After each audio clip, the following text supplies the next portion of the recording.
我要补偿你的那个不要，不要。这是一段台湾88岁老兵和大陆68岁女儿相认的情景。老兵王成松原本是江苏南通人，在女儿王秀兰2岁时，他被国民党抓去当兵，之后便再也没有回来。流落台湾后，老兵没有再婚，一直靠捡破烂为生，唯一的心愿就是找到自己的女儿。后来经过大陆警方和志愿者的帮助，王成松终于在2014年时和68岁的女儿王秀兰见面。2015年，王秀兰将89岁的父亲王成松接回到了大陆生活。这位89岁的老兵终于回到了阔别67年的家乡。大家好，我是南风。本期让我们一起走进这段感人的寻亲故事。1926年，王成松出生于江苏省南通市海安市雅洲镇王垛村，父母是普通的农民。在那个战乱纷飞的年代，一家人能混一顿饱饭就算是不错了。王成松有3个哥哥，他排行老4。那时候家庭贫困，王成松没上过1天学，也不识字。成年后，王成松和同乡女孩结婚。1946年，妻子为王成松生下了一个女儿，王成松给女儿取名王秀兰。但就在女儿只有2岁的时候，王成松却被国民党抓去当兵了。民国37年被国民党在我姐姐那个地方抓去了。我去卖盐巴去，我到我少发姐姐那去，少发姐姐去的姐姐去煮饭。饭做好叫我吃饭，我看到那个洞那边啊，是打枪还是放炮？看到老百姓跑啊，老百姓都跑，我在吃饭啊，我想再在一边，想个凑到家里来。那现在跑到那个路口那里，我离我姐姐差不多有几百公尺。有一个穿的灰色衣服，他走了，他拿个枪，他说：“你不要动，蹲下去，蹲下去。”但我就蹲下来。临走前，王成松的大娘和姑姑分别给了王成松1个银元。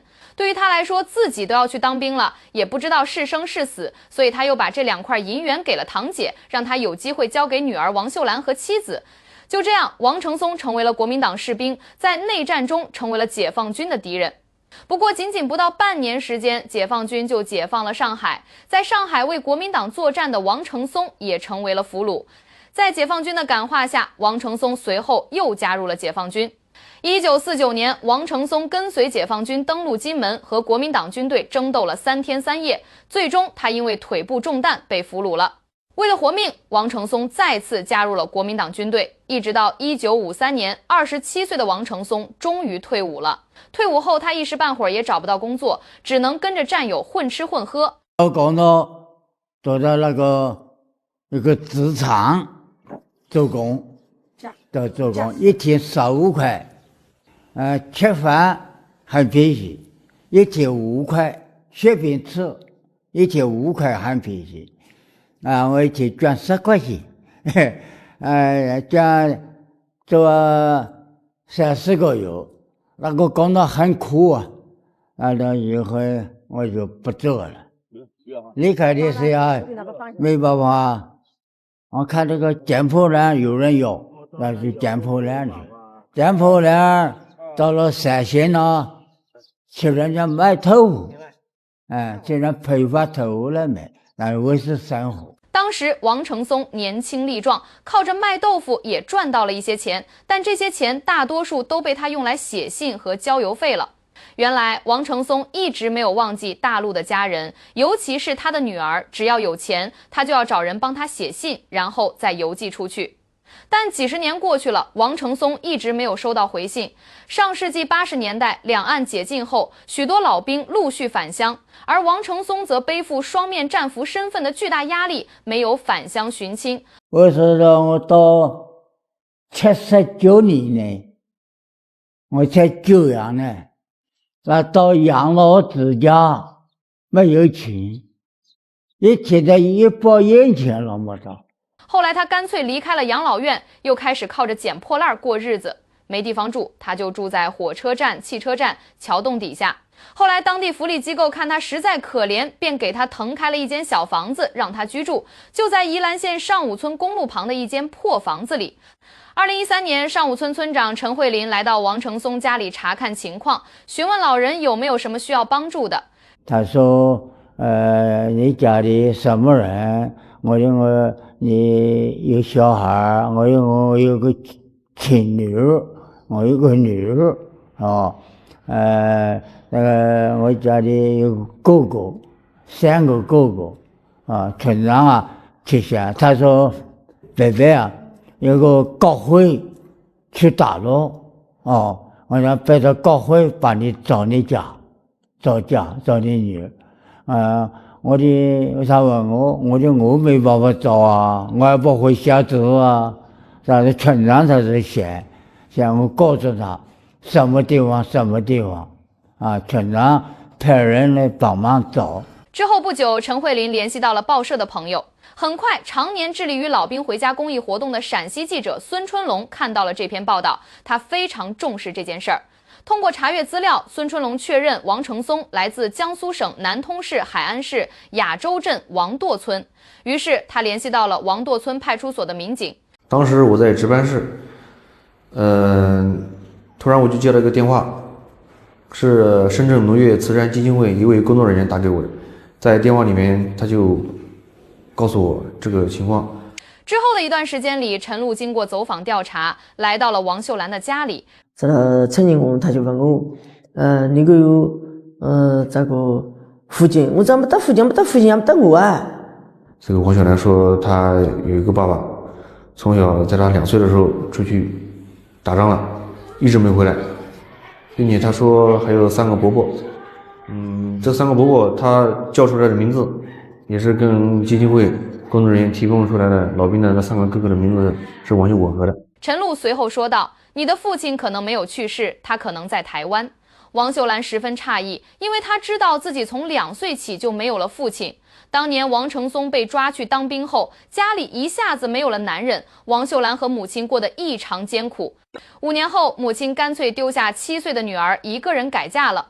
之后，王秀兰便跟着3叔和3婶一起长大。寄人篱下的生活让王秀兰看尽了冷嘲热讽，也吃了不少苦。1962年，政府为王秀兰的父亲王成松办理了烈士证，当时一次性给王秀兰补助了180元。在那个年代，这180元可不是一笔小钱。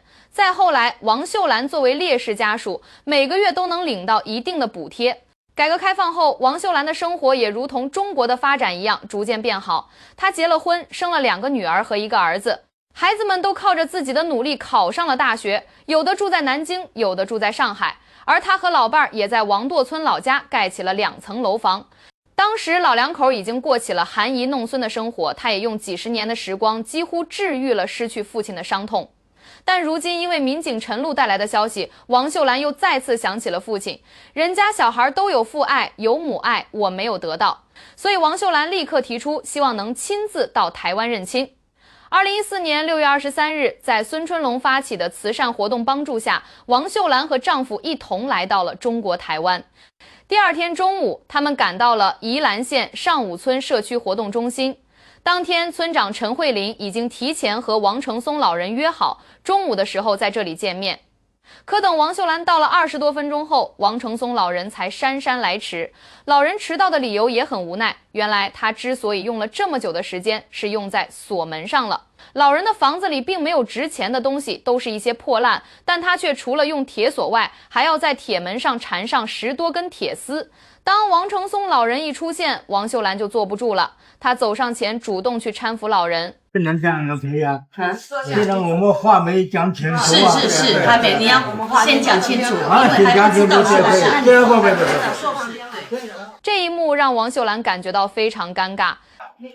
大老长通报那个律师，看他做要做啥定这些。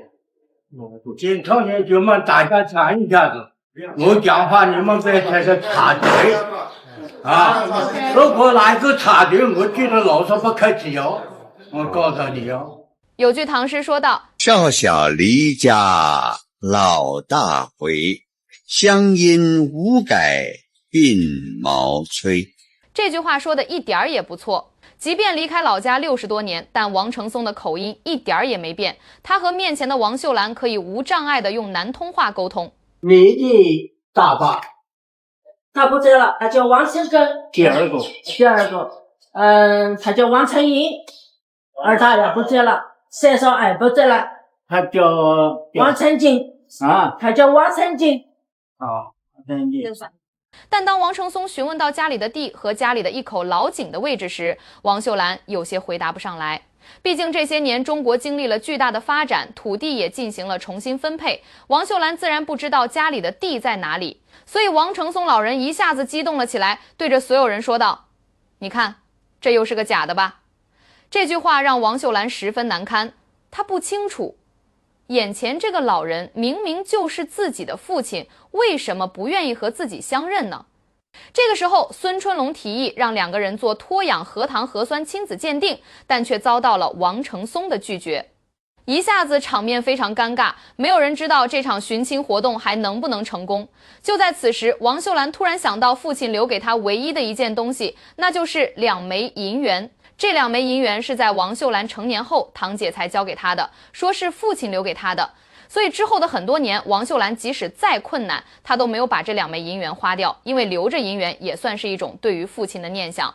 遗憾的是，王秀兰当天并没有带这2枚银元。你走的时候到农业花那里，有2位还抱几个眼睛，我就不知道，人家上了2位，眼睛是普洱的，你会知道？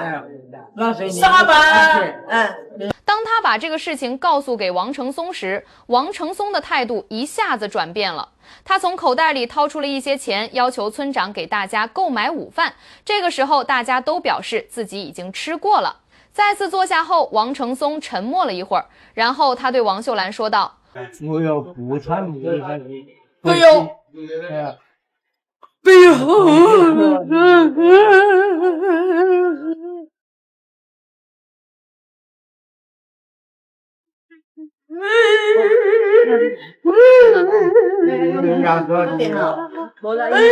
你不是抛弃我不要你，你要是不爱我的呀？台湾方面规定，这种寻亲的必须要有医学鉴定报告，所以王承松老人和王秀兰一起到医院里抽了血。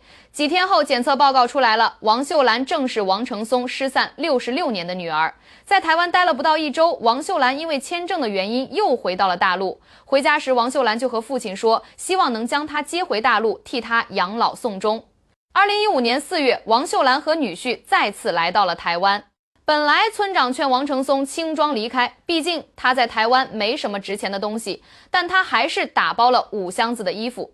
这些衣服事实上都不是王承松老人购买的，都是他捡的衣服，但他还是不舍得扔掉。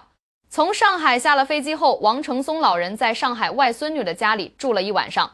第2天一早，他和女儿坐车从上海往老家走。我家里那个家里东西还有啊，还有啊，还有你们孙子原来回来开回去，有人家的吧？没有，就是有我家门收好没有？收好啊？有没有关好哦？收好，他收的，热闹。走了。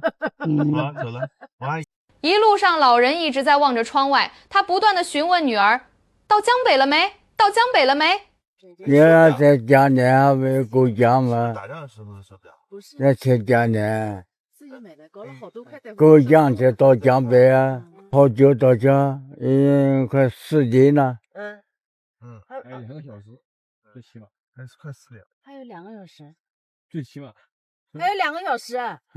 还有2个小时哦。还2个？哎，还没有够江啊，2个。快了啊？快了，够了。快了，马上过。回到了女儿家里后，王承松老人发现女儿家里非常阔气，2层楼房，有5、6个房间。哇，大。我也不晓得，大陆上现在咱比我大，也就是说发达，发达，发达好。这不晓得是台湾发达，现在家乡比台湾发达。发达哦。比台湾发达。女儿早早的就为他收拾出来了一间房子，房子又大又干净。第二天，王成松老人在女儿的陪同下去到了祖坟。让王成松老人遗憾的是，67年没有回家，父母的坟头都不见了。娘哎，你小孩回来看你看不到，放没了。娘啊，爷爷，我的父亲啊！2017年8月，回到老家仅2年，91岁的王成松老人在江苏南通老家去世。去世后，女儿王秀兰把他葬在了老家的土地上，这也算是落叶归根了。从宜兰县那间缠满铁丝的破旧小屋，到南通家乡这栋宽敞明亮的2层楼房，王成松老人跨越的不仅是地理上的距离，更是晚年保障品质的鸿沟。在2015年的江苏农村，这样拥有5、6个房间、配套现代卫浴设施的自建房，其建筑造价与居住价值折射出当地生活水平的飞跃。相比于此前在异乡领取的微薄高龄津贴，大陆如今日益完善的农村社会养老保险制度，以及针对老兵群体的优抚政策，为这类家庭提供了坚实的经济后盾。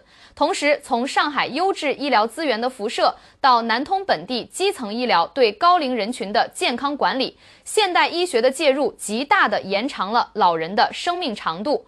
这种从捡破烂为生到含饴弄孙的转变，不仅是情感的团圆，更是社会福利与医疗保障在晚年生活中的深度落地，让老兵在生命的最后时光真正拥有了体面与底气。我是南风，感谢您的观看。